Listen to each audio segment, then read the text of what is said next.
So if you've been paying attention to a lot of the content I've been putting out in the past couple of years, you'll notice that I've been traveling a lot to Florida and back. So I wanted to share a lot of the things that I've learned about traveling for anybody who's planning to travel but has no idea what to do, how much to bring, or what to actually take with them. A couple of places that I've been to would be like Orlando, Florida, Miami, Florida, Gettysburg, Pennsylvania, Los Angeles, California, Virginia, Washington, D.C. One thing is common about all of them: they're expensive as f. The first thing you gotta figure out is how much money are you taking, because I promise you it's not gonna be enough. There's some trips I take that I only spend $500 max when I'm there. There's some trips where I spend almost $2,000 in a day. It all depends what happens and what you're gonna go for. The most expensive thing about some of these trips is eating. And no, I'm not saying that because I'm fat as f. Most of the time, some of these meals go from $10 to $30 per meal. If you're out here traveling once a year and you're not gonna come back in another year, you're definitely gonna stop by a restaurant for like $150 per meal. So if you're staying a whole week, you might even have to bring $700 to $1,000 today in 2022 just to survive. So let's say in total you're gonna bring a budget of $5,000. The next thing you're gonna figure out is what plane are you taking? Are you gonna take JetBlue and lose all your money? Are you gonna take American Airlines and lose oxygen? Are you gonna take Spirit Airlines and lose limb? It all depends on what you're trying to go for flight experience. So far, I've always taken JetBlue, and it's never failed me. The experience is really nice and comfortable. The only downside now, after 2021, is that the most economic seats will not let you take a carry-on. But let me explain what that is. Depending on how much clothes you're planning to take and how long you plan to stay, and also depending on what things you have available to you, like let's say you're staying at a friend's house and they have a washing machine and drying machine, then you may or may not be fine with the most economic seats. Sometimes I overpack too much, even with just a duffel bag, that'll have clothes that I'll never use throughout the entire trip. Because I have friends with washing machines and drying machines, and every time I go out and I come back, I just wash my clothes. For me, I usually need to take a lot of clothes because sometimes accidents do happen, so I'll get the second option instead of just economic. But if everything you need fits in a backpack, you can literally just go with the most economic and you can just take a backpack with you and you're done. But you gotta keep in mind, this is just for JetBlue. If you go by car or you take a different flight, you gotta figure out what you can and can't bring with you.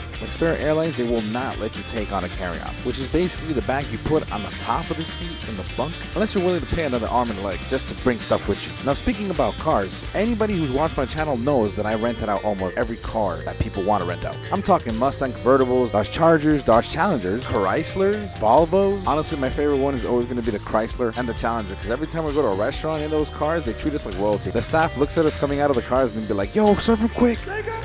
One thing you have to keep in mind is depending on the company that you use, I specifically use Enterprise, but sometimes there's a big difference between how much you're going to spend if you rent for a week or rent for a day. And also, you got to keep in mind, safety deposits. Sometimes companies will actually charge you a lot more for 4 days versus 2 weeks. They like to do math bi-weekly. And sometimes when you rent out and you go pick up the car, they have to have a deposit, like 20% of the total price you're going to pay for it. So if you're going to pay $1,000 for 2 weeks to rent out your car, you need an extra $200 for a safety deposit. So good luck. And one of the things you really want to keep in mind is figure out what kind of car you're getting, because the more expensive the car is not always best. You got to think about like gas. You know how expensive gas is right now? Damn.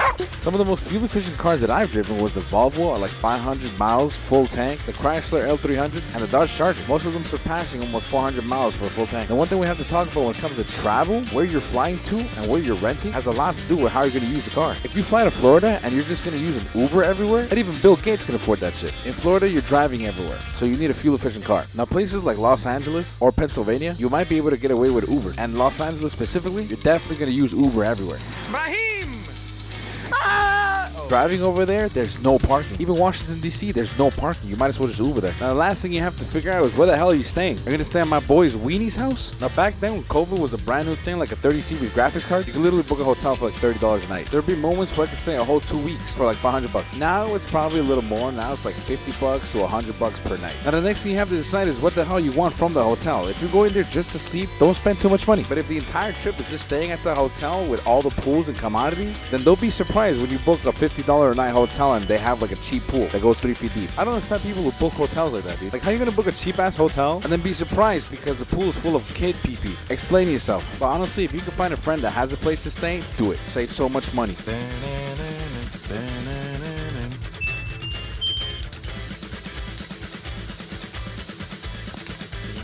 Now, the last thing you want to keep in mind is trying to figure out where you're going and how it works over there. For example, Florida is a debit card state, which means cash and debit, the price stays the same. Jersey's a different story. You want to buy gas, make sure it's cash, because on debit card, it's going to actually be 20 cents more per gallon. Every state is a little different, and every state has different laws. So make sure you do your research before you end up getting stuck in another state and starting a whole new family.